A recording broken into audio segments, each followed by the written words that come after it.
Welcome into the live stream from McCready and Siskey, powered by Rain Total Body Fuel. I'm Neal McCready. That's Tyler Siskey here on a Monday afternoon. We're going to call this one Tell the Truth Monday. What do you think? U.S. leads Wales 1-0 in the World Cup. Tyler said that he's got to get done early today, got to get a good night's sleep. He's very excited about Saudi Arabia and Argentina at 3 in the morning.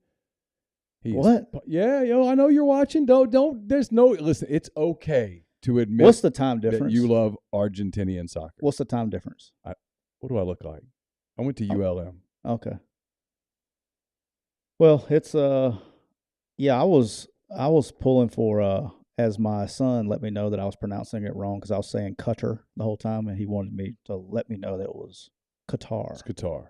So I figured they had this thing rigged. They had bought some people and they were going to win, but since they lost the first match, it doesn't look like they succeeded in their effort to purchase somebody. England won earlier today, 6-2 over Iran in the same group with the U.S. U.S. leads Wales 1-0 there at halftime. Okay. Yeah, we got it on. Carson let me know the score when I came in. I asked him. Yeah, Carson's like out of school, man. He's loving it, isn't he? Yeah, Carson's pretty good mood. He's getting to watch soccer. He got up early this morning so he could watch games. Yeah, having a good time. Got lots of World Cup going on for him. He's pretty pumped. I'd like to take this opportunity to welcome my fellow Plainsmen to the pod. We got a lot of Auburn people in here today. Oh, is that right? Yeah. I wonder why. It's going to turn into quite the little heated rivalry between the two fan bases. Yeah, it's already there. Some emotional people. Oh, that is for sure. Yeah. I got people on both sides mad at me that I'm not emotional.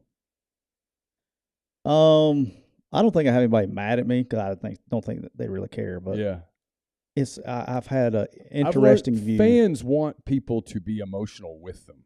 Yeah, that's it. Until it comes time to like, hey, tell me what's going on. Well, if I'm emotional, I can't.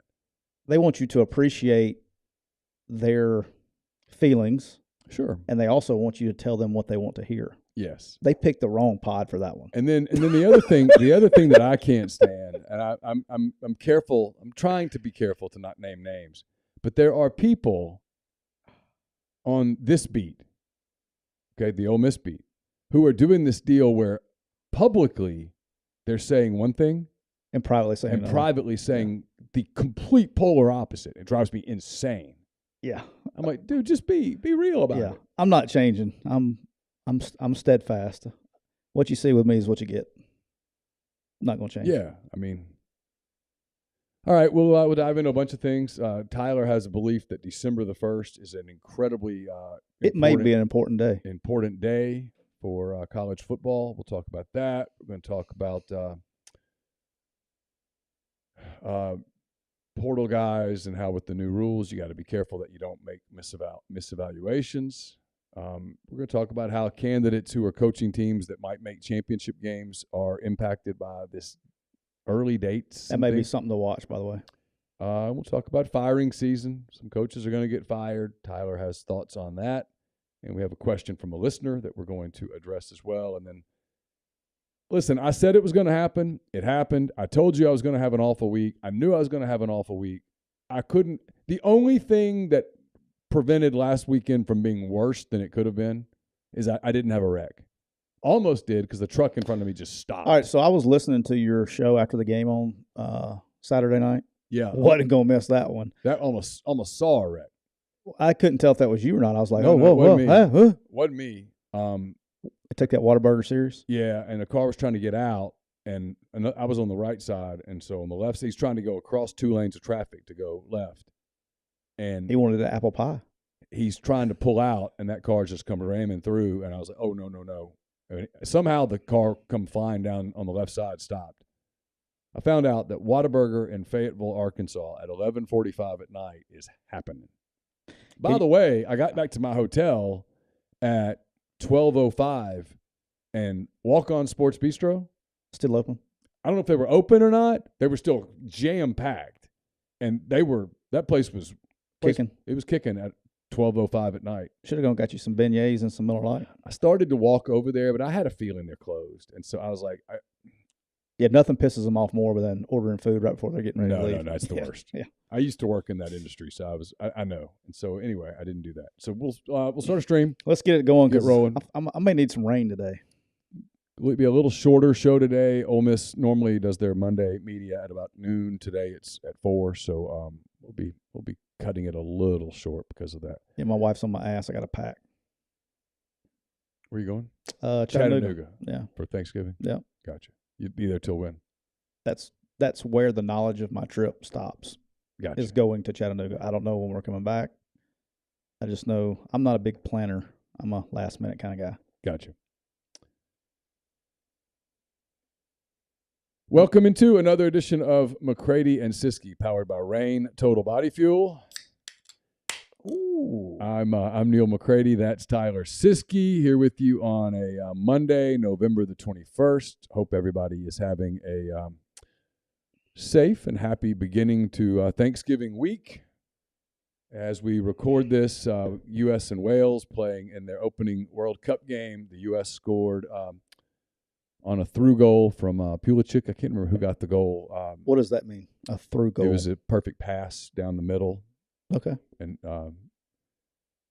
he scored. Goalkeeper came out, but it was too late. Because I can't be the only one listening to this podcast right now that doesn't know what that means. Got the goal. So the U.S. leads 1-0. They are in the 49th minute as we tape this. So probably by the end of the show, we'll know the outcome of this particular contest.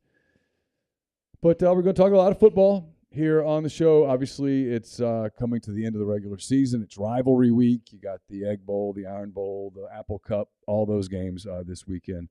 So all those happening all over the country. We'll talk about the end of the season. Tyler has a belief that December the 1st is a really important date. We'll talk about why that is the case. We'll talk more about the Lane Kiffin saga. Make it stop, please. Mommy, make it stop. It's been 2 months. It's been 2 months of this. Well, the problem is we started talking about it before. Now's the week to talk about it. Shit's getting real now. I talked about it when it was getting real. I knew it was getting real in October. I'm apparently one of the few people in Oxford that did. Well, you wore yourself out. That's what I'm saying. Yeah, I did. You could have not told anybody. It's firing season. Tyler's got some thoughts on that, as you might imagine, and we're going to answer a question from one of our listeners, and then we'll talk about the road to Boise, which is over. Tyler's going to win. I knew last week was going to be a nightmare, and it was. It's not over yet, man. I don't count my chickens. It's pretty much toast. This week we'll tape on Wednesday morning at 11, and Tyler will have to make his picks first. I made my picks first last time. Well, last week we were tied. When I was up 8, you had made me make my picks first, so that you don't want to. You don't want me. I wouldn't do that to you though. Okay. If I win, I want to win. I don't want to do it cheating. So we'll talk about all of those things and more here in just a minute. Thanks to everybody for being in the stream with us. We appreciate you more than you know. I need to pull up my little. Your readers? My readers, yeah. It's been a cramming 3 days into 1 or 2 can make things a little complicated, as you know. I'm swamped. Yeah, I am too. But not bad. Kind of ready. Whatever. If what I think happens, I'm pretty much ready for it. Okay. From a content standpoint,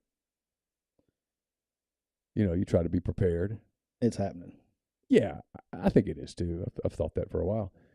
We're brought to you by Rain Total Body Fuel. 300 milligrams of natural caffeine, BCAAs, electrolytes, zero sugar. It's got what you need to push the limits, achieve your goals.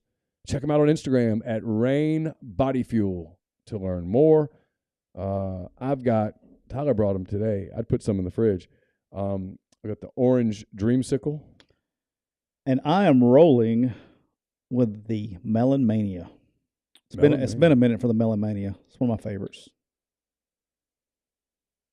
All right, where you want to start? Well, let's just go ahead and let's get it over with. You said what's happening. You said Tyler says what's happening. You are firmly in the camp of Lane Kiffin as the next head coach at Auburn. So, for a long time, I have stated on here that I think Freeze was going to be the next head coach at Auburn, and my reasoning behind that is also said that Lane Kiffin was going to be Auburn's first choice. I thought that once Lane went through everything and saw where everything was at, that he would not basically back out of it. I woke up. Saturday was a very eye-opening day for me on many levels with phone calls and things like that. Yep. Saturday changed my mind. My odds changed on Saturday. My betting odds went from about, I would say I was probably in the 65-35 camp on Freeze, to where I'm probably about 75%, that maybe 80% Kiffin's going to be the next head coach at Auburn. I went from about 55-45 Kiffin was going to go to, by the end of the day, and this was without the broadcast that I've heard a lot about. And had I heard the broadcast, I may have even thought more. But I didn't hear the broadcast. I still haven't heard the broadcast, so I'm taking that out. Yeah, that's funny, by the way. Based on conversations that I had, based on what I saw, and then based on Lane's answers to my questions and others on Saturday, I probably by the time that I put my head on the pillow at around 2 a.m. Sunday in Fayetteville, I probably had gone from 55-45 to 80-20. And today I'm probably 85-15. Yeah. I'm not 100%. I'm not there. I don't think you'd ever get 100% in a coaching search. No, and you hear just enough doubt out there that you don't really know where that's coming from, trying to figure that out, like where's the doubt. But there does appear to be, I don't know if desperation's the right word. In fact, it's probably not. I'm struggling to come up with the word right now where Ole Miss is right now. It's not panic. It's in that realm. There's a word that I'm searching for, and I can't find it in my feeble little head right this Well, my moment. feeble head doesn't have it. But it's in that ballpark of those words where I think there's frustration. I think there's. I mean, I get it. I think there's some anger. I do begin to sense a little resignation. And look, I said this morning.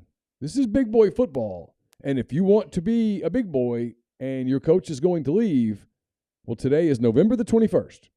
All day long. And he's going to leave on Thanksgiving's the 24th. If he leaves, he's leaving sometime between the 25th and the 27th, my opinion. And so you've got to be ready to roll. Yeah. And because if I'm Ole Miss, I don't have time to gnash teeth and throw stuff against the wall. I got to move on. I got to go get my guy. And that can be problematic with some of the things that we're about to talk about, because you've got championship games. You've got this December 5th portal date that's coming up. You've obviously got the December 21st National Signing Day date. You got stuff, and it comes fast in that month, and you don't have a lot of time to wait. Now, you can get a deal done with the coach playing in a championship game and keep it quasi-quiet or not. You can get a deal done and let the coach coach the game. But you got to start getting some people in who can communicate with guys in the portal. Hey, Coach X is going to be here. He's coaching his team in the championship game. But he's coming. Yeah, it's going to be – I'm kind of saying my date would have been December 1st. You're going through a coaching change. I don't care if it's Auburn, if it's Ole Miss, if it's whoever. You're going through a coaching change. You best have a guy in place on your campus by December the 1st. And that's with the new rules and everything else. Because that's to get ready for December 5th? Well, you gotta catch your kids before they leave to go home. Right. All right? Right. That's one. Two is you got to go, all right, you got 4 days to talk whoever you need to talk into not going into the portal.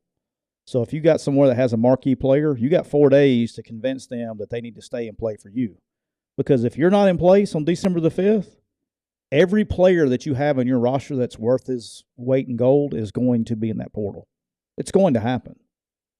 And so if you're sitting there and you're waiting and you know, it's a bad thing, man. It's bad for all involved. My phone, do not disturb. Phone blowing up already. That's fun. But let me say this. Thursday, while we were on our show, or right before our show, Keith Carter and Ole Miss came to Lane with a new contract. Is that correct? Yes, it's a multi-year deal. My understanding is it has an AAV, and it's a baseball term, annual average value of $9 million. Okay, so it's probably, I know the length of the term. My guess is by the time years. So it's 4 years, though. We're saying it's 4 years, $36 million, however they escalate it.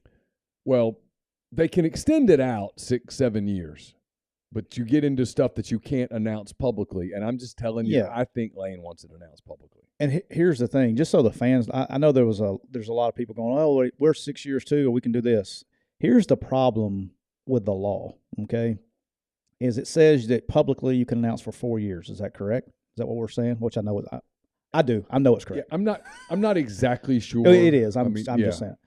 Here's the problem. You can have these automatic rollovers and things like that, but here's the problem is once they say you're fired, the most you can have left in your contract is 4 years.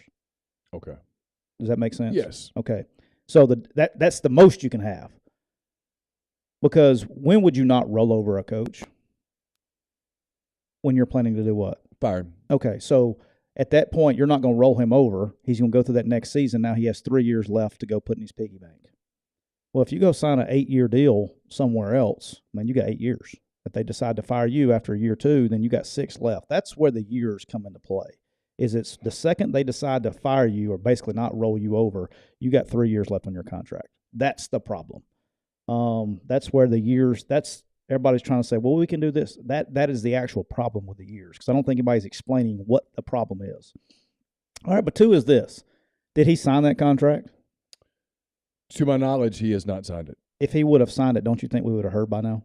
From a public relations standpoint, I would be stunned if he. It'd be bad PR if they haven't. And I know they have good PR people in place. If you're Lane Kiffin in the scenario where that deal is good, you love it, feels great, you're going to stay. You know all these dates are coming too. You know that you've had success in the portal in the past. You know you're going to need to get into the portal again because look at the snap counts from Saturday night. You've got to go add players. You could erase all the doubts. You could build some momentum, all that stuff. Yeah. So, I mean, is it possible that they've agreed to the terms and that he's going to sign it and he just hasn't done it yet or they haven't announced it? I guess. It makes no sense at all. And I'm an Occam's razor guy. The most Lane thing ever would be at y'all's press conference this afternoon. He just going out the door is like, hey, by the way, I signed the contract. That would be the most Lane thing ever. That would be dumb, right? I mean, if you're going to do it, you want to pub it, right? It's why. Yeah, no, I get it. It's why on Saturday night, right? The people are upset about Cole and Rogers and all of them. I talked to Cole, by the way. But here's the thing: if you're Ole Miss, you know those guys are down there. Like I was in the stadium early. I was going to go to a tailgate that the girls had asked me to go to, and so I got to the stadium. How cold was it? It was cold. Yeah. It wasn't as cold as I thought it was going to be. But as cold as Boise? It is probably a primer for Boise. I have some thoughts after. Would you have been uncomfortable with a short-sleeve shirt on? Well, I'm not going to wear a short-sleeve shirt. That's not the rule. The rule is no jacket and no sweatshirt. Not changing the damn rules as we go. I didn't say anything. Yeah. I didn't say anything. Okay. Yes, I would have been uncomfortable. I just asked if you would have been uncomfortable in a short sleeve shirt. Yes. Okay. Yes. Y'all see how you took that one real personal right there? Yeah, we're not changing. That was the real rules. Neal right there. Not changing the rules. So I got there early, and I ended up not being able to find the tailgate. And one of my girls called and said, it's cold, I'm going home. I'm like, okay, cool. And the other one, I don't know where she was. And so I was like, nah, I'm not doing it. And so I went back into the press box. My point is I was in the press box super early, and I noticed down on the sidelines, Ole Miss probably got there at 4:45. Okay. And I noticed a little after 5 o'clock, Cole Kubelik down on the sidelines was talking to Marty Biaggi, Ole Miss's special teams coach. My point is this, is Cole was down there. Those guys were accessible. And if someone from Ole Miss had wanted to go up to them and go, hey, can we talk to you about our NIL packets? Can we tell you what we have? They could have done that. That's my point, is you can do that level of PR. They're down there. Cole would have absolutely taken an audience with Ole Miss people if they'd wanted to. And so what ended up happening on Saturday night, apparently, I haven't seen it, but where it made it sound like it was just a done deal that Lane's gone and that he's going to take players with him and NIL this and NIL that, you could have prevented some of that. Yeah, I mean, Look, I mean, there were people mad about them. That's what they do. Like when you watch the show, when you do their show, if they get a game that's out of hand, and that game started getting out of hand in the second half, It and did. I mean, it's 42-6. There's The outcome of that game was over 2 plays into the second half. agree. I turned it off. But anyway, the Arkansas fans, he was telling me, he's like, I'm getting killed on social media by Ole Miss fans, but Auburn fans and Arkansas fans loved it. So he goes, I pleased 66% of the crowd. So but it kind of is what it is. But there's a lot of emotion going on right now, and there's no denying that. I forgot where I was going to go with this a second ago, but here's what I was going to say is like Keith hasn't. If I was Keith, which I'm not, obviously, once he didn't sign that contract, I would treat it just like we did in recruiting when we had a kid committed to us, okay, and he decided to go take an official visit somewhere else. That's cool. If you think you have to do that, that's awesome. That is your right. You have the right to do that. But by doing that, by not signing the contract, you give me the right to go shop too. If you're shopping, I'm shopping. Yeah. And at that moment in time, maybe you say 24 hours, whatever it is. If you say, hey, I'm not signing this, then I'm going to go start shopping too, because December 1st is a real day, okay? And December 5th is even realer, or more real, or whatever the correct English term is. Both apply, but yes. You better have a guy in place and ready to go. Now, the positive, I will say this from Ole Miss, is when you got that kind of money, you can go get who you want. Go get them. Go buy them. Go do what just happened to you to somebody else. And there are plenty of candidates out there to do that with. Now, especially if you have $9 million, you got $9 million to go shop. Let's go shopping. You can go shop in the nice stores. Yeah. And Keith, if you get bored and you can't find anybody, we can Biff Poggi this thing, Neal. What a save! We can Biff Poggi this. See, I got a business across the street. Yeah. I don't need the salary. I'll donate all of it back to the collective, and we'll go buy some players, and we'll win a national championship in 3 years. You're going to donate. So let me make this clear. You are, because I can go get the players. You are saying that you would accept the Ole Miss coaching job for free, and take the $9 million a year, and you would put it straight back into the collective and go buy players. Yeah. Let me tell you how I would do it, though. Let me tell you what I would do. I'd go to our friends at Walk-Ons. Okay. And I would donate. Walk-Ons would become, whether they liked it or not, they would become a Grove Collective member. And then what we would do is we'd take $1 million from that salary pool, and I would go get all 35, because you have basically 35, give or take 2 or 3 with a Title IX number, 35 walk-ons on a team, right? So all these kids that we were, you'd never miss a kid going to Memphis ever again. These kids from Mississippi that are going to Southern Miss and turn out to be good players and all that stuff, we would go put them as walk-ons, but pay for all their school. So they'd be on scholarship. So we'd have 120 dudes on scholarship. Okay?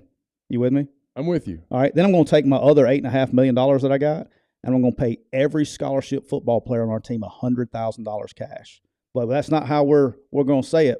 When we go sign them, every player is going to get a $500,000 NIL deal, because it's $100,000 over 5 years. You with me? I'm with you. So, and then we're going to go get my guy at Park Ave, Jeff Hoffman. Yeah. He's going to get our top players, and he's going to get all the stuff on top of it. There we go. Look at you. No one can ever say that you are not a charitable. I do it for free. If y'all want to win a national championship, we can go do that. I don't need the money. Would you still come do the podcast every week? Call it. Oh, that's part of the deal. It'd be McCready and Siskey from wherever you wanted to. We could do it from the office. We could just go different areas across campus. It would sound weird for me to say, hey, this is Neal McCready.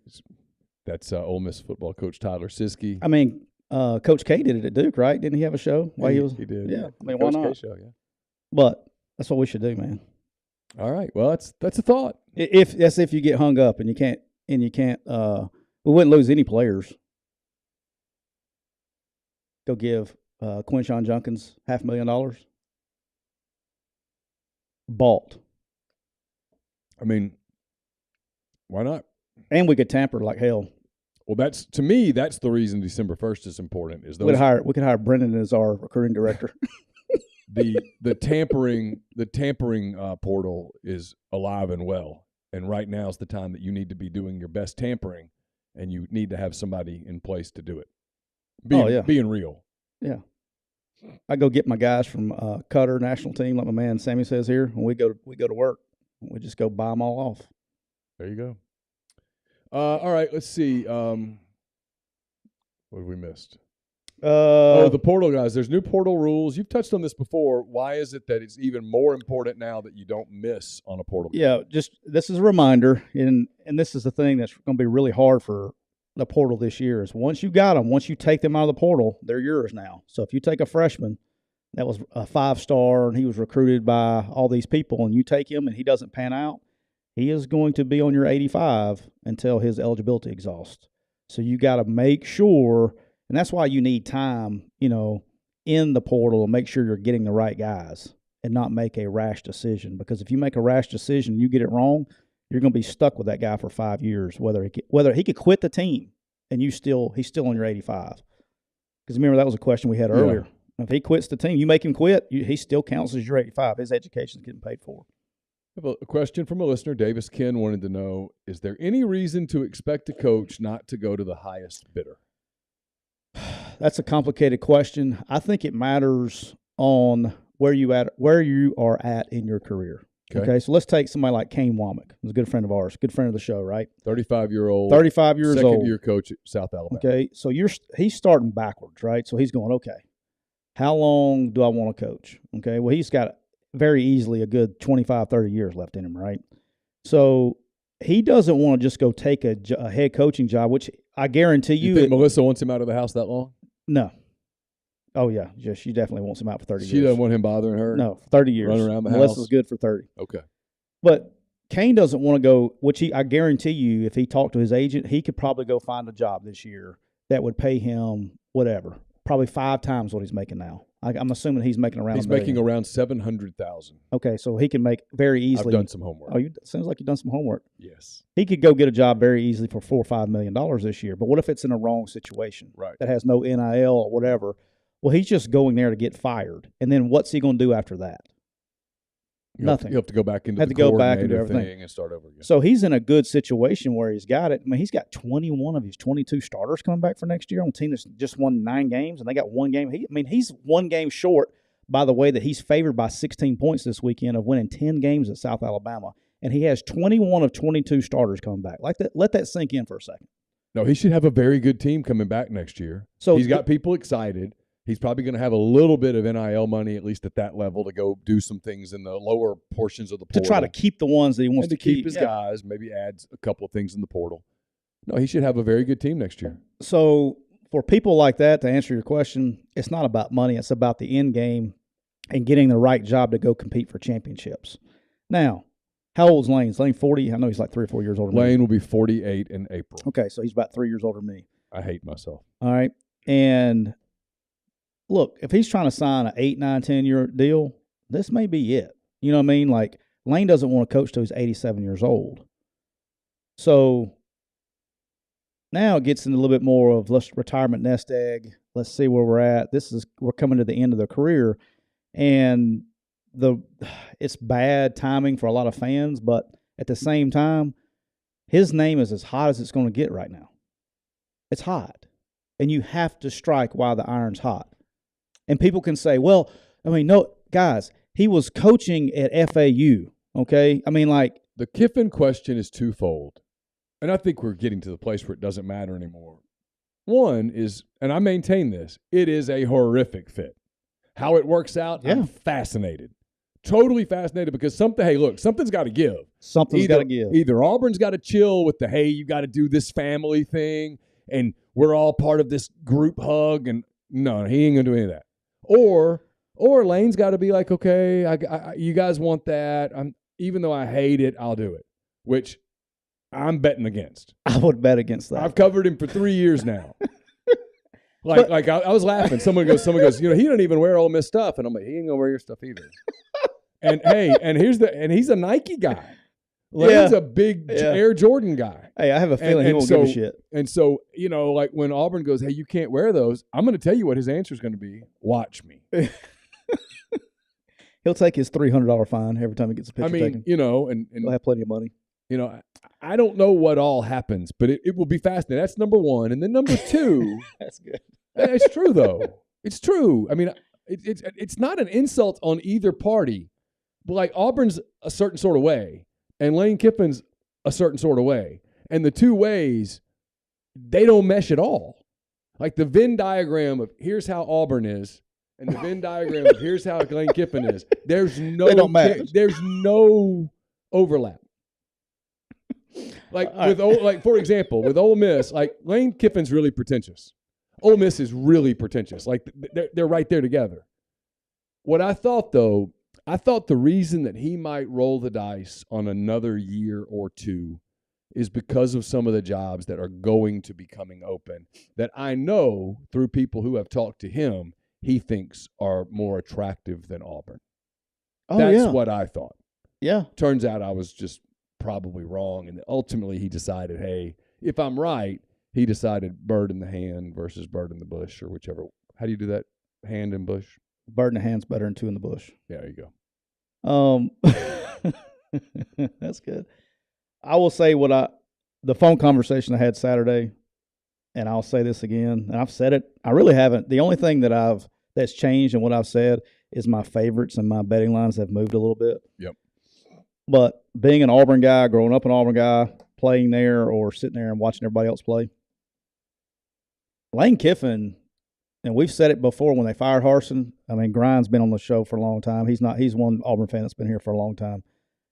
Auburn needs somebody like Lane Kiffin bad. I just don't know if they're going to be able to deal with it. Yeah. At the end of the day, that's what I said. I'm fascinated. If it happens, they need somebody to tell them to shut the. I'm trying to be good, Mom. Shut the mess up. Yep. This is how we're going to do it. They need that. Yeah. Now, it's all honeymoons and snow clouds and bunny rabbits in December. If you told me it fell apart this weekend, I would tell you that it fell apart over one word: autonomy. Yeah, 100%. Which is what I've been saying the whole time. Hey, I just gave you your catchphrase for next year. Autonomy. A-U. They don't do that anymore, though. Did they stop? I think Terry Bowden stopped that. He was the last one to do it. He did it every year. Attitude. Well, they were running out of things with AU. There's only so much you can go. You can only do audacious for so many times. It's like the worst job in America is the recruiting office that has to come up with these catchphrases with the class in it. Yeah. Like I could never do that. I was terrible at that. But yeah, it's a terrible fit. They need it though. It's just who's going to win. But it is what it is. Neal, you got a busy afternoon. Have you got your question figured out what you're going to ask today? I'm going to be honest. I don't have a lot of questions. I asked them on Saturday night. I watched Brandon Marcello beat me to the punch on the last question. It's been asked. He's answered. 36 hours later, I don't know how the answers changed. Did y'all make nice in the press conference the other day? Press box? We actually did. So y'all friends now? Peaceful? Yeah, sure. Okay. Yeah, no, I mean, it was good. I like it. Yeah. Hey, before we move on, we got a bunch of people in here today. If y'all don't mind helping my man Neal out, because he only has a few hairs left on his head, if y'all could please hit the like button and the subscribe button for all of our new Auburn fans in there. If you hit the subscribe button, it'll help my man Neal out. It's true. And got too many people in here, and we got 19 likes with like 312 people in here. Go ahead and knock that thing out for me. Hit that like button, help my man out. But look, at the end of the day, and we'll move on. We'll get there. I have no idea what's going on. Everybody's going to be fine. Keep it there. All right, Neal, you know what season it is? It's firing season. Coaching firing season. Yeah. I was trying to think losing season. Yeah, we're getting there next. It's firing season. As a coach that has been fired, I'm trying to think how many times I've been fired. Well, not me directly, but the staff I've been on. Once, let's go backwards. Twice, 3 times. A lady. Yeah, 3 times I've been fired, or the staff I've been on has been fired. I know as fans, and we have a bunch of fans on both sides in here today that are very emotional and understand this. Please remember this, because nobody else requests this, so I'm going to be an old coach requesting this. Please remember there are families involved before you go and talk bad about a coach after he's been fired. Talk bad about all you want to before he gets fired, but after a coach gets fired, just let it be done. Well, there's a staff full of people that didn't get the big buyout. Yes, there you go. And then people are like, hey. Like, I don't feel sorry for the head coach that walks out with $17 million. I do feel sorry for the recruiting guy down the hall that's going to get bumped, who's walking out with like $400. Yeah, just be mindful of that. You know, it's very going through it myself. Really, I didn't have to go. The hardest my kids ever took anything was when we left Ole Miss the first time going to Alabama, because they were coming of age. Yeah. Like I say of age to where they understand 6, 7 years old. Sure. And they didn't understand why we were going by ourselves, because we had moved. We had all their friends in Jonesboro, and we all moved here together. So they still had the same friends. Right. And so it was the first time we kind of left and went and did our own thing. That was hard. And then when Matt got fired here, we got fired in December, them finding out on social media and TV before I could get home was tough. Yep. That was something that I will, right, wrong, or indifferent, and I understand everything, but right, wrong, or indifferent, I would like to punch some people in the fucking mouth about that, because of the way what was told us, what was promised us, and then how it actually went down. So I'll say that. I still feel bad about it. That was my one F-bomb for the day. Sorry, Mom. But I know, I get it. I understand. Yeah. Once I had heard it the way I had heard it, because I can remember you saying, hey, we're trying to get home. And I said, I don't think that's going to happen. No, I understand. Yeah, and I knew you did. I mean, people got their job. We're still friends. Yeah, I mean, you know. It has nothing to do with it. By the way, this has nothing to do with the media. Right. I know that. Absolutely zero to do with that, because they have a job to do. Yeah. So, but there was some things that were said and promised. That day was handled very poorly. It was handled probably about as poor as you can handle a situation. I don't know like that you could handle a day more poorly than that day. I agree. And you know, and given the fact that the game was on a Thursday night and that happened on Sunday afternoon, the way that it did, it was poor. Yeah.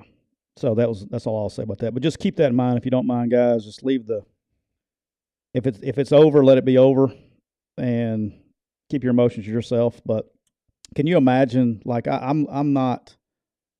I'm gonna tell you, this is gonna be bad on social media here in about a week. It's gonna be bad, dude. Yeah. Somebody's getting their ass roasted. No matter what happens, somebody's getting tore up, and you almost feel bad for like. Ole Miss fans. We're gonna drop down to a viewership of 1 right here. Ole Miss fans don't give a shit, but I feel bad for the Auburn fans. I do. I'd like to stay higher than 1, please. Ole Miss Auburn fans. If Lane Kiffin doesn't come, the next coach has no chance. It's gonna be a revolt. They are that. It's crazy, man. I've never seen 2 fan bases that are so freaking sure that they got the same guy. Somebody's gonna be wrong. Oh, that's an ACL right there. That's going to be a penalty, I'm afraid. A penalty? Hell, that's going to be a hospital visit. No, it's a penalty kick, I'm afraid, where he gets a free shot.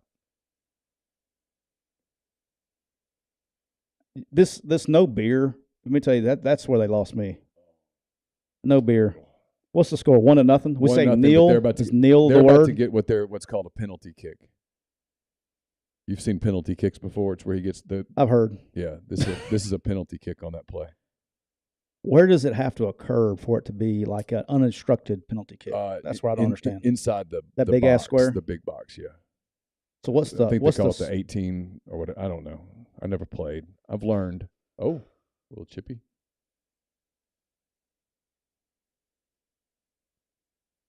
They'll be all right. All right, you want to give them a play-by-play? What's going on here? Since I have no idea. Yeah, he's lining up for. I guess this is Gareth Bale is going to take the kick for. So you know people on the other team? Yeah, Bale's a very, very prominent English Premier League player. Yeah, that's terrible. It's in the 82nd minute as this goes. Oh, so this is kind of a big deal. It's a big moment. Yeah. Can they tie in this? Yes, because it's a group stage. So you get 3 points for a win, 1 point for a tie, and then there's a goal differential that. Oh, we're tied. Bale puts it in 1-1. That turns out to be a massively big penalty. I'm surprised that my son's not screaming and throwing stuff. He might be. I just don't hear it. He might be All right. episode brought to you I'll by tell you real Vitamin quick, we're brought to you by Walk On Sports Bistro. They put everything they got into bringing you game day with a taste of Louisiana. Dig into their mouth-watering, made-from-scratch Louisiana cuisine, po' boys, gumbo, voodoo shrimp. Plus, enjoy fan favorites like juicy burgers, fresh salads, all in front of 70-plus TVs, 40-plus ice-cold beers on tap. Also, Walk-Ons can take care of all your tailgating needs. Inquire today about their family and friends bundles, their tailgate platters. Order online at walkons.com or on their convenient Walk-Ons app. Check out the Walk-Ons in Oxford or Ridgeland today. Neal, do you know what time it is, my friend? It's time for me to admit how badly I did last week, and it was really bad.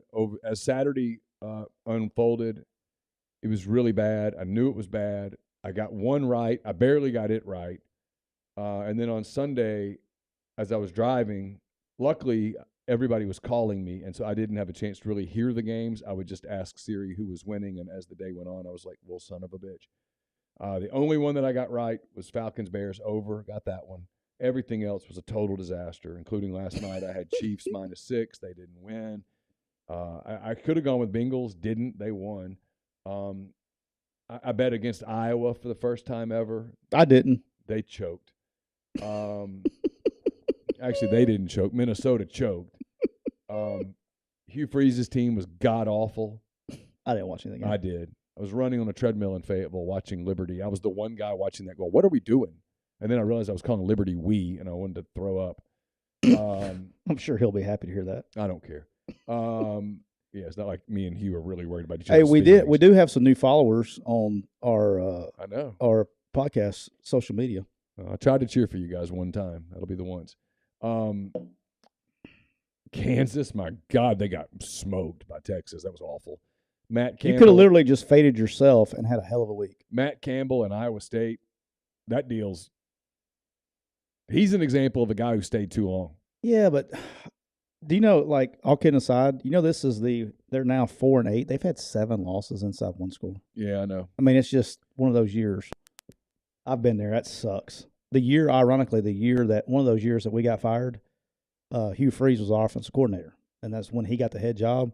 We went 4-8, and 7 of our 8 losses were inside of a score. Yeah, those are tough. It sucks, dude, because you know you're that close. Yeah. I mean, it's a play here or there. That's terrible. I'd rather get smoked. I would too. I mean, I really would. I'd rather you kick my teeth in than lose like that. But, all right, Neal, the road to Boise update. Oh, let me ask you a coaching question. Yep. I told you I wanted to ask a coaching question. You're supposed to ask me a punt return question like last week. Well, I've got a punt return question, but we'll bring it another time. A lot of talk about Ole Miss Saturday night. Yep. At 42-6, Ole Miss kept going. They made it a 42-27 game, but in doing so, a bunch of dudes played a lot, right? Because they don't have a deep team. A lot of offensive guys played 90-some-odd snaps. A lot of defensive guys were in the 60s, 50s. They're going to play a Mississippi State team that played a home game earlier in the day against East Tennessee and East Tennessee, and they got their starters off the field pretty quickly. Yeah. If you're Lane Kiffin and Ole Miss on Saturday night, I know it's not your DNA, but is there any part of you in that moment that goes, hey, might be time to sort of send the white flag across the field. Let's fight for another day. Let's not lose 2 games tonight. We're not winning this one. We got a rivalry game coming up on Thursday night. We're not going to get back home until 4 a.m. Should we get some guys off the field? Yes, I mean, when you are outside, when you're watching on TV, or you're a fan and you have enough time to think about that, sure, it goes through your mind. But when you're playing in the game, call this weird, right? But you're never thinking you're going to lose the game until it's over. Yeah. All right? And we can say we want to, like, what are you talking about? It's 42-6. It was. But they got back to what it was like. They got within 15 points at one time. Is that right? Very late. Very late. But now you're like, okay, we can kick an onside 2 kick. minutes and no timeouts, We can throw this. You know, okay, we still got a chance. Like you never want to give up if that's, you know, you don't ever want to show your players that you're going to give up. Now, I understand what you're saying. Sure, it does. it probably would have been wise knowing you got a game. All right, let's start taking guys out, but at what expense? Okay, if you got a team that's only played how many guys are playing on offense right now? 15 or 16. I mean, who are you putting in? And then you're worried about execution. Now, do you make it worse? You don't want to go get your freaking brains kicked in. Right. I was just wondering. Yeah. As it was unfolding on Saturday night. As it was unfolding on Saturday night, it was the one thing I kept watching. Like, there was a play, and I talked about this morning. There was a play where Dart gets just flipped in the air, basically, and comes down funny. And I'm like, man, you get hurt right there. And this comeback attempt, which is fruitless, you're not coming back from 42-6 and winning the game. Yeah, it's just hard, dude. I mean, I've been there. We did it. We had the same kind of thing here. We had to play Vanderbilt at night game one time, and then turn around and had to play the Egg Bowl on Thursday. I don't know. I mean, we did the same thing LSU. Didn't we play LSU before state one year? Yeah. I mean, same kind of thing. I mean, you got to – but it's just not in your DNA to do it. You just kind of do one game at a time. And, if you do it the other way, you're not practicing what you preach, which is be where your feet are. Right. That's true. All right. The road to Boise update. You can't avoid it any longer, Neal. I literally just went through how horrible mine was. Neal went 2-9, lost 7 units. Neal's overall record is now 59, 65-3 at minus 4.63 units. I did not have a great weekend either, but I did manage to go just a little bit over 500. I went 5-5-1, but I did hit my money line, which I was plus 0.18 units. So my overall record is 62, 61, and 4 at a plus 2.21 clip, which gives me the lead with 22 games left to pick at plus 6.84 units. Yeah, you've won. At plus 6.84 units. You've won. I'm not counting my chickens till the eggs hatch, boss. We've been here before because I managed to make up 16 units in the last 2 weeks. Last week was I knew going into it was going to be awful, and it was even worse than I thought. I just had no time. Last Thursday for me was a nightmare, and I let it get to me more than I should have. My fault. All right. Let's talk about some fun games here before we get off. All right. First of all, it was like upset Saturday, man. And damn near. It could have been catastrophic. Damn Saturday. near a crazy upset Saturday. It was crazy. TCU walks it off. And look, man, Sonny, by the way, I probably need to mention his name too. Sonny Dykes has got a little heat down in the Plains, by the way. He's one of the other candidates. I know you asked me about that earlier. It took me a second. Sonny Dykes got a little heat. Little heat down on the Plains. He may be a sneaky. They can't wait on him. Backdoor. Can't wait on him, though. That's the problem, like we talked about earlier. But nobody's talking about it because they were probably watching other games and everything. But, dude, you about getting lucky? It was terrible clock management at the end of the game. TCU? Oh! Yeah.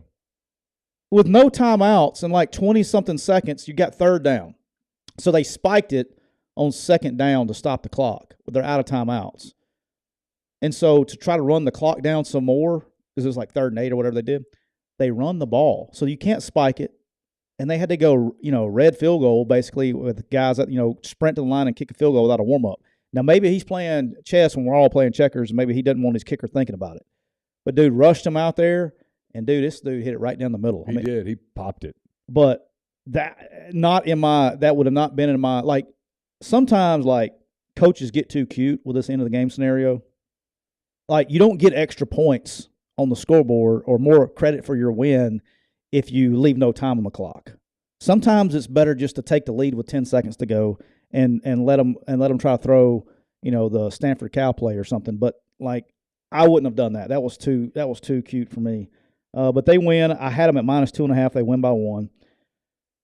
And then my Florida Gators go to Nashville, Tennessee, and they play the Fighting Neal McCready's, the Vanderbilt Commodores. My guys. Wow. How about that? In all seriousness for a minute, how about the job that Clark Lee has done?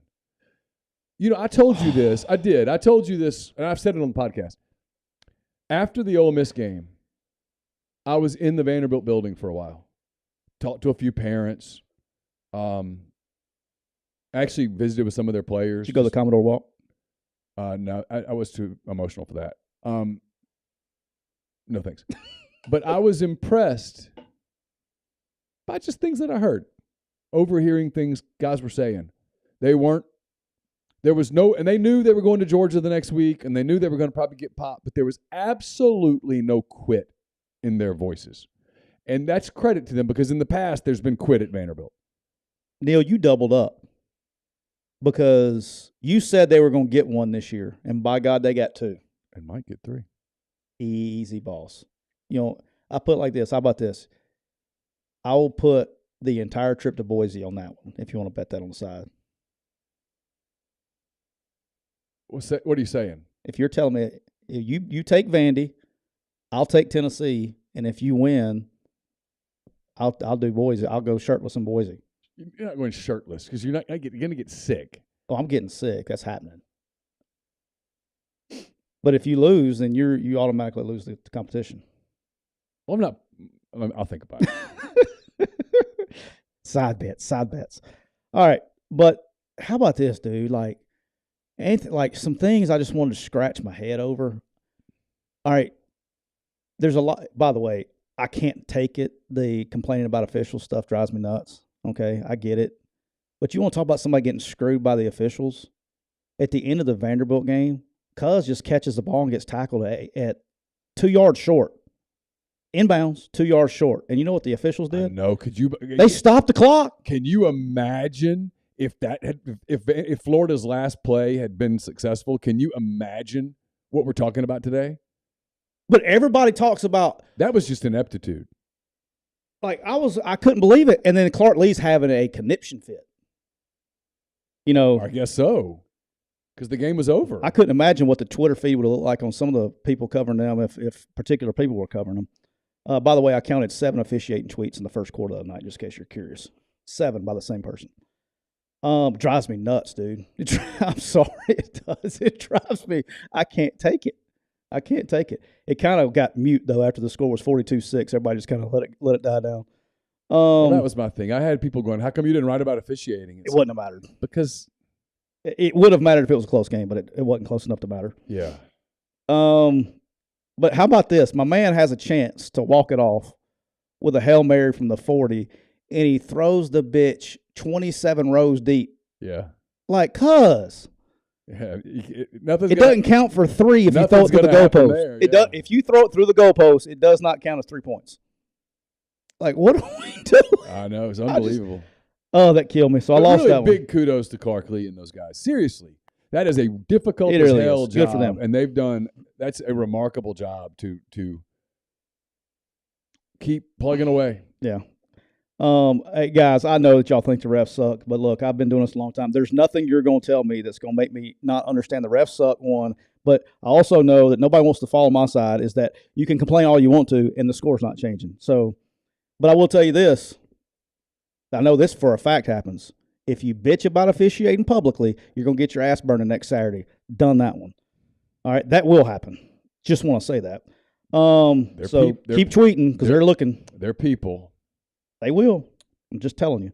Well, and especially when you just deal with it. Especially when they disagree with your assessment. Yes, if they disagree with it, that's why you just don't say anything. They being the actual officials is what I mean. And people don't understand this, but do you know why they fine the coaches for bitching about officials? Because they know that the officials are people and they don't want that to happen. That's why it's a whole fine and they don't want you to do it, because officials will make you pay for it. I have been the bad end of that before. All right, my easiest win of the day, really all weekend, was, I can't believe this line was the way it was, and I was kind of surprised you didn't pick it. I had UTSA minus 13 over Rice, and they won 41-7. It was 41-0. It was one that I had meant to pick. Just didn't do it. I never got organized. Yeah, because that had you written all over. So I have a system. I look at some stuff on Tuesday. I look at some stuff on Wednesday, and then on Thursday morning after the regular podcast, I take about 30 minutes to an hour and pick what I'm going to go with. And I never got that 30 minutes to an hour on Thursday. In fact, I really didn't get it on Wednesday either because I was working the Kiffin stuff so hard. Yeah. not an excuse, just got away from the way I do it, and I knew I was in trouble. I mean, I'm literally looking for bets on Thursday during the show. Yeah, failure. All right, and then the pick that I want to let you know this. I would like to also welcome all South Carolina fans back to the party. South Carolina fans have been missing for about 7-8 years. Didn't even know they existed. I have them in my own family. I'd like to say hello to Jeff and Megan, who will see you this Thursday in Chattanooga. A lot of South Carolina fans in my family. Didn't know. I thought they had quit pulling for the Gamecocks. Amazing what a few wins will do, huh? But let me tell you something. After Cole put me on blast with the Tennessee tweet, dude, TikTok, every South Carolina fan on the planet that has a TikTok account, let me know they're back. They are there. They do exist. They do exist. Yep. They have been hammering me on TikTok, which is great. I think it's funny. That stuff doesn't bother me. I think it's hilarious. So South Carolina, welcome to the party, baby. And glad to see you guys are doing live and well. I can't say the same thing about Vanderbilt fans because I did not receive one tweet, one troll from one Vanderbilt person on my pick with Florida over the weekend. So I'm not so sure that there are Vandy fans alive and well. So I'm still worried about you, Vandy. So if you're there, I think it's just been a minute since they were able to trash talk, and they just don't really know how. And if you're a Vanderbilt fan, do you trash talk? Speaking of not knowing how to do it, all right, I did not realize this until my man Birch told me this today. So they rushed the field on Saturday. Kinda. All right. They were single file coming down the stairs. And look, they were single file line. And the security guards had their arms out, and they were like, "Excuse me," and they just walked on the field very calm and peacefully. Like, hey. Surely they won't get fined. They got fined $250,000 because that's the third time they've been on the field after a game. The league fined them? League fined them. Oh, come on. $250,000. Leave them alone. Leave them alone. Fun police. Get off my lawn. It's Vandy. Just let them. Look. Hey, do you know who fined them? Do you know who fined them? Greg Sankey. Nope. Who? The same people that complain about me saying fuck on this podcast. That's who fined them. The no fun police. Oh. The get off my lawn police. I just think if you're Vanderbilt and you beat a team in the East that. Dude, if you win any game, let them rush, tear down the goalpost. But they're not even. Carry the goalpost down Broadway, crack open a beer with Kid Rock. I mean, let's go. They're just walking out on the field and kind of walking around going, so how does this work? Because this doesn't really make sense. Hey, how was your chemical bioengineering class? Did you do Oh, I enjoyed it also. What are you doing tonight? Well, I'm studying. What are you doing? I'm studying. I mean, leave them alone. And you know what? You know why you better leave them alone? Because all of them are going to be our bosses one day. Just leave them alone. Be nice to them. Don't harass Don't find my guys at Vandy. They didn't cause any problems. Nobody was harmed. Nobody was harmed. They didn't even hurt one of the blades of grass. Just leave them alone. It's turf, but no, it's grass now. Huh? They changed it? I think it's grass. Maybe it is turf. Even more. It doesn't matter. Leave them alone. Leave them alone. Leave my guys alone. But coming down the stairs in single file was classic. Yeah. That was awesome. Come on. All right, and then I had the under in the Ole Miss Arkansas game. Did you know that Ole Miss had 700 yards of offense? I heard. Repeatedly.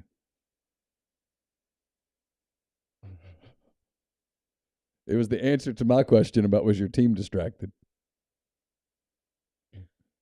I'm sorry.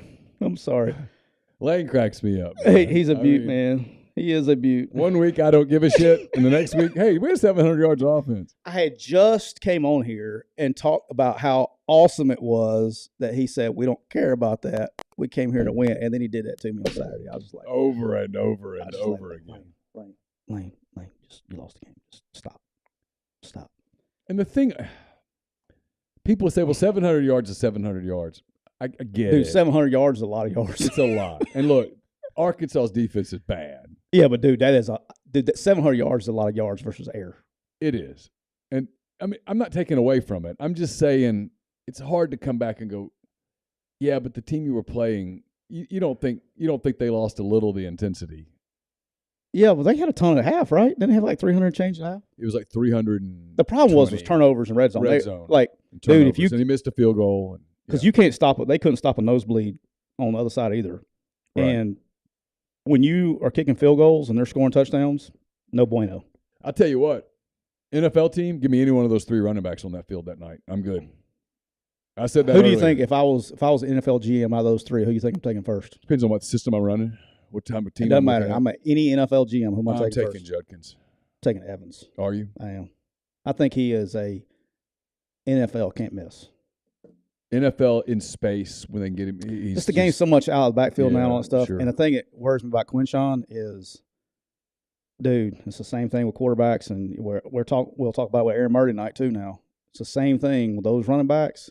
He doesn't run around people; he runs through them. Yeah. And you have a certain number that you can do that because them boys on Sunday will. And Sanders is a lot like Judkins, pretty similar back. I would probably.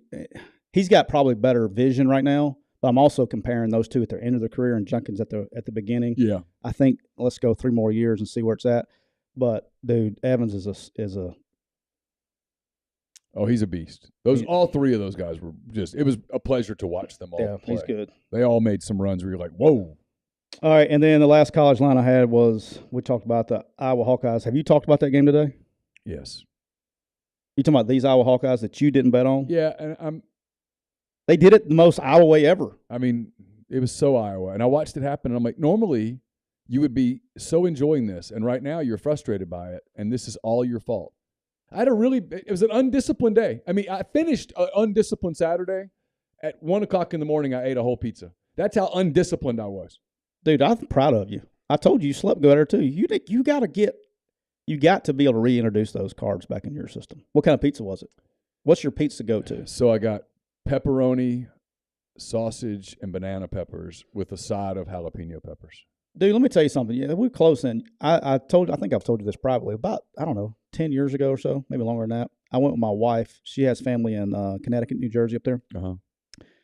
And New Jersey, not Connecticut. And we went to a pizza joint up there. Pizza's really good. Mm-hmm. And I'd never had it before. We got pepperoni and banana peppers. Yeah. That has been my go-to from the last 10 years. Yeah. Thin crust, pepperoni absolutely. And banana peppers. Oh, if you're not eating pepperoni and banana pepper thin crust, you're missing out. I mean, that's what I eat. I got thin crust Domino's, pepperoni, sausage, and banana pepper. I got the side of jalapenos because I didn't want every bite to have jalapenos. And if you cook them in, everything tastes like jalapeno. It does.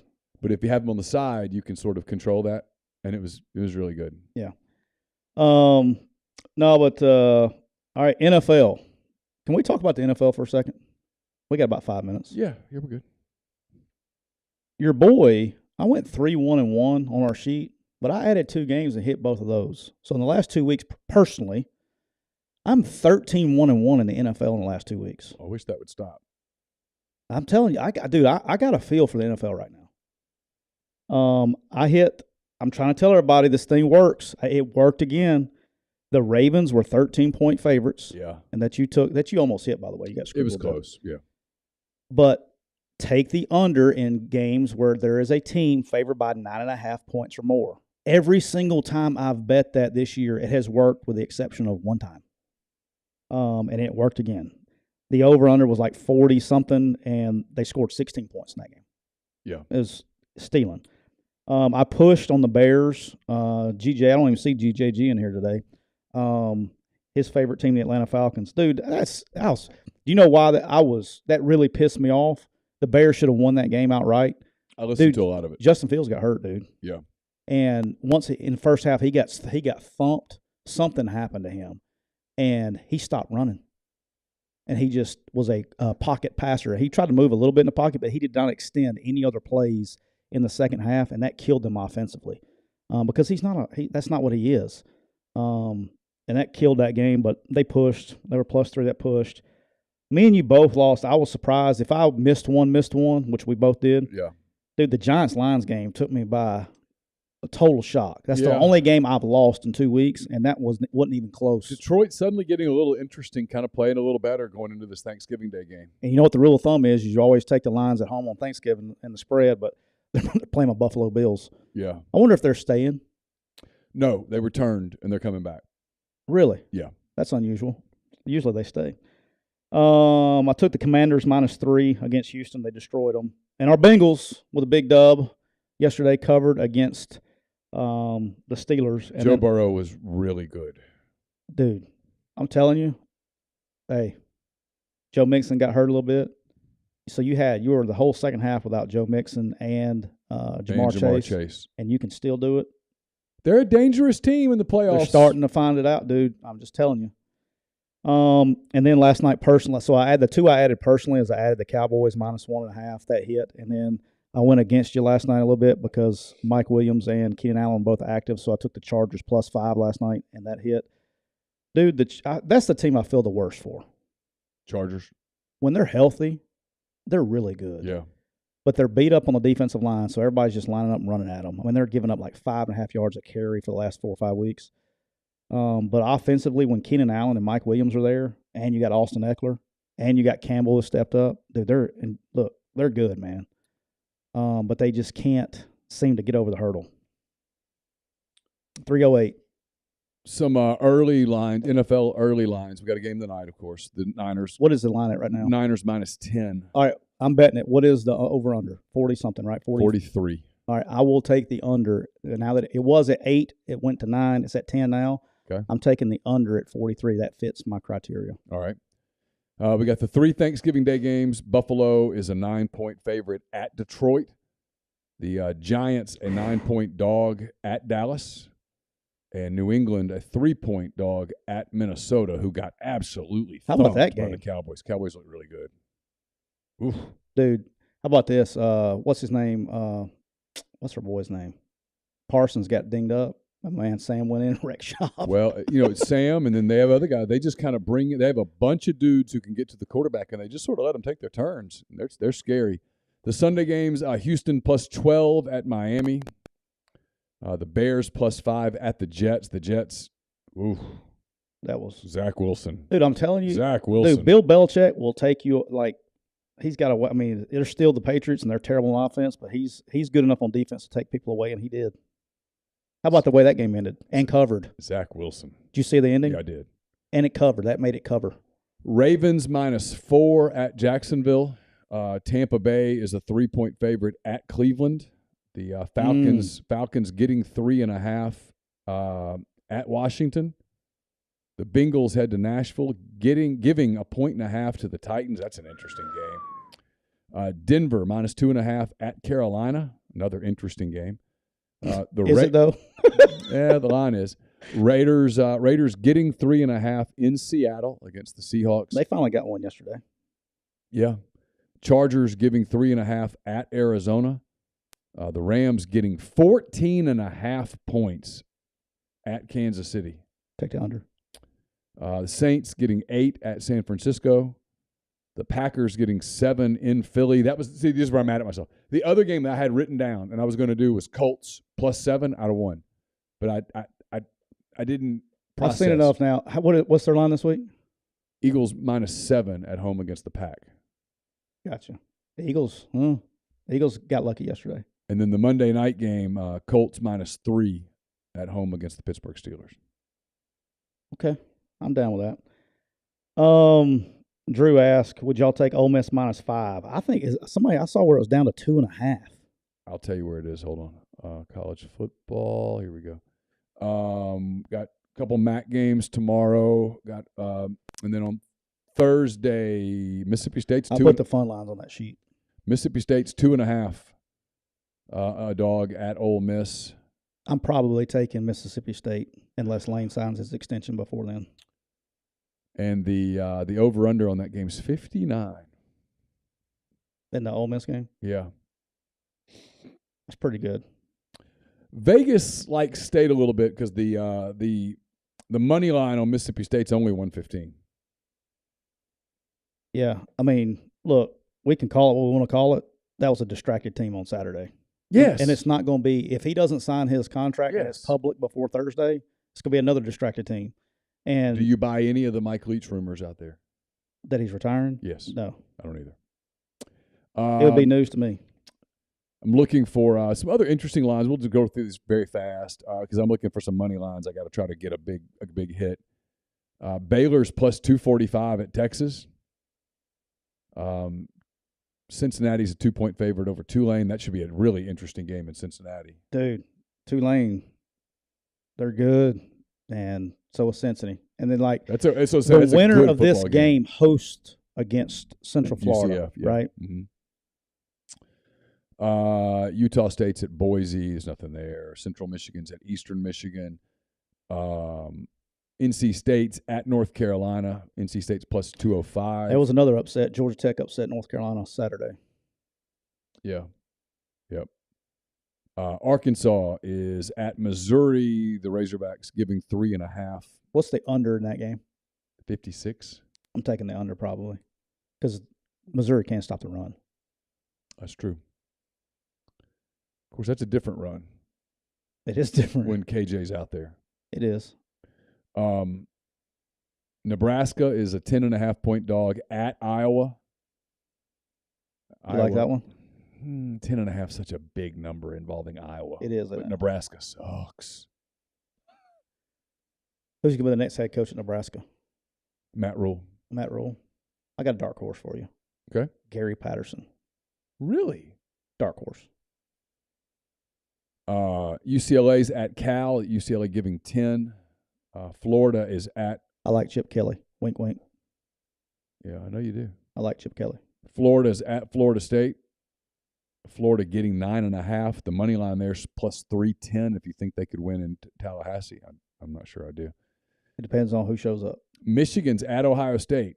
All right, what we got here? Michigan's a 7.5-point dog. Over under 57. The Michigan money line plus 250. That's good. Both teams were looking ahead. Here's the thing. Here's where I should have listened. Ben Mintz told me. Ben Mintz said, take Illinois in the points and take Maryland in the points. Both of those teams are going to be looking ahead. And I just forgot it. Michigan's got a problem, though. The running back got hurt. Yeah. Now, can he come back? He did not go in street clothes. That's a good thing. And it was a really weird deal. Did you see the injury?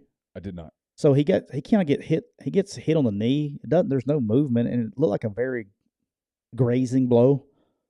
But like, dude, you thought the guy blew his knee out. I don't know if he's. I think he should be healthy. But that's going to make all the difference in the world. Let's see. We got South Carolina at Clemson. South Carolina plus 14.5. If you believe that the Gamecocks could pull it off in Death Valley, they're a money line 480. What if I picked Clemson minus 14.5 and just let South Carolina fans just melt me down for another week if they win? Dude, they were like, I'm talking about salty. Like, they came out of nowhere, man. They've yet to play very well on the road. Yeah, no, they're good at Williams-Brice. Can I give you my rivalry theory? Sure. I think when you have teams like Clemson, teams like Auburn, Alabama, teams really like Ole Miss and Mississippi State is right now, and you look on your roster and you don't have a lot of in-state kids on your team, I think that matters in these games. And Clemson probably doesn't have a ton of South Carolina kids. They have a little, but they're not. Yeah. They're. But you look at, I think that's going to. I mean, in my opinion, I think that's why Auburn always plays Alabama close. Yeah. Let's see. Illinois giving 14 at Northwestern. Purdue giving 10.5 at Indiana. I'm not touching that. A game that we'll all watch because if it's played, we'll all be cheering for the kids. Virginia getting a point at Virginia Tech. Did they play the game? There's a betting line on it. Yeah. I don't know. I did hear that. We'll all cheer for the Cavaliers. Yeah, not about football, but just people. I did hear, I guess it was yesterday, or if they do play the game, I think Virginia Tech's going to kind of honor them with a senior day kind of deal for those kids because they missed out on their senior day this past Sunday. Look, man, those are two classy programs run by classy people. And everybody that has a heart. Well, there's some that don't, but everybody that does will put everything ahead of football. Yeah, the football is so secondary. It's a bad deal, man. And I'm sure if Virginia calls on Wednesday and says we just can't do it, they'll go, we understand. Yeah. And I don't know how in the world you could get a group of kids, unless they just want to play, to honor their friends. Yeah. It's tough, man. It's tough to get guys to focus and I don't know. Yeah, be brutal. They had a memorial service on Saturday. It was It was a beautiful service. A lot of maybe that allowed them to at least think about Start not moving the on, healing process. But maybe part of the healing process is, hey, let's play together one more time. Army is at UMass, whatever. Old Dominion's at South Alabama. South Alabama giving 16 points. New Mexico State's at Liberty. New Mexico State money line's 1,500. Georgia Tech getting 35 at Georgia. I like it. Oh, I'm taking Georgia Tech in the points, yeah, but not to win the game. How's that money line looking? There is no money line. Dude, Brent Key, man. Washington State and Washington. Good game. Washington's a 2-point favorite. Vegas likes Washington State. The money line's only plus 110. I like that. Louisville getting 3.5 at Kentucky. That's a plus 145 money line. Not a terrible bet there. Kentucky just woof. Auburn getting 22 at Alabama. The Auburn money line, if you want to roll the dice on Carnell Williams, is 1,100. Kind of liking Auburn in the points in this game. Oregon is at Oregon State. Oregon's a 3.5-point favorite. The money line is plus 140 on the Beavers. Minnesota's at Wisconsin. The Gophers getting 3.5. Wake Forest is at Duke.